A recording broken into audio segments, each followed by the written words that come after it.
இன்றைக்கி நான் சக்கை எரிசோறு வைக்க போகிறேன். அதுக்கு என்னெல்லாம் வேணும்னா, நல்ல பச்சை சக்கை வாங்கி அதில் உள்ள பூஞ்செல்லாம் எடுத்து மாற்றிட்டு இந்த மாதிரி ரெண்டாக கட் பண்ணி வச்சுருக்கேன்.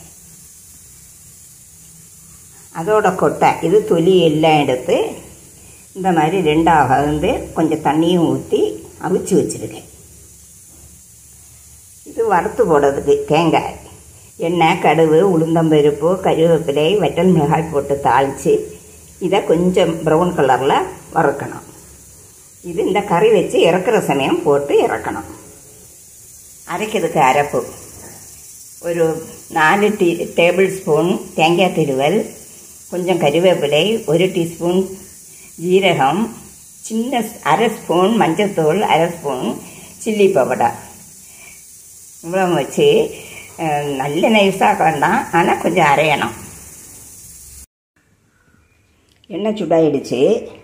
இனி அதில் உளுந்தம்பருப்பு,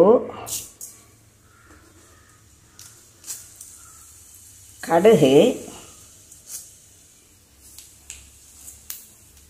வற்றல் மிளகாய்,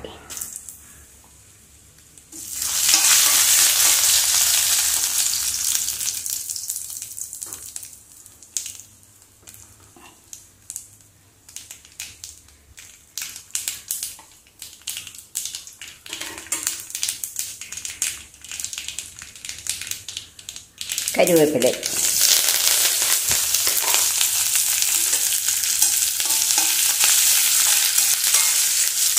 உளுந்தம்பருப்பு கொஞ்சம் சோர்ந்ததுக்கப்புறம் இந்த தேங்காய் திருவி வச்சுருக்கோம் இல்லையா, அதை அதில் கொட்டணும்.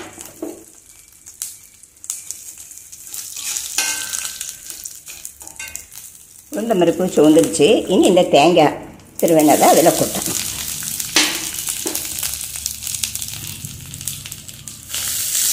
லோ ஃப்ளேமில் இதை ப்ரௌன் கலரில் வறுத்தெடுக்கணும். நல்லா சிவக்கக்கூடாது, லைட்டு ப்ரௌன் கலர். அப்புறமா அந்த சக்கையை ஒரு பாத்திரத்தில் போட்டு அதில் ஒரு 2 கிளாஸ் தண்ணியும் ஊற்றி கொஞ்சம் சால்ட்டும் போட்டு மூடி வச்சு வேக விடணும். இந்த சுவக்கை வறுத்து வச்சுருக்கேன், அப்புறமா அரைச்சும் வச்சுருக்கேன். இது வெந்திருக்கும் சக்கை பழம். அதில் இந்த அரைச்சி வச்சுருக்க அந்த அரைப்பையும் கொட்டி இந்த சக்கை கொட்டை வச்சு வச்சுருக்கோம் இல்லையா, அதையும் கொட்டணும்.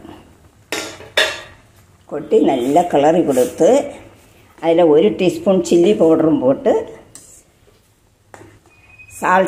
கொஞ்சம் சால்ட்டும் போட்டு மூடி வச்சு மறுபடியும் வேக விடணும்.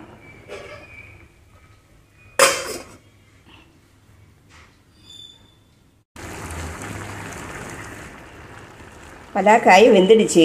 அந்த வறுத்து வச்சுருக்கதை அதில் கொட்டி 2 டீஸ்பூன் சில்லி பவுடரும் போட்டு நல்லா கிளறி கொடுத்து மூடி வச்சு கொஞ்சம் கூட வேக விடணும்.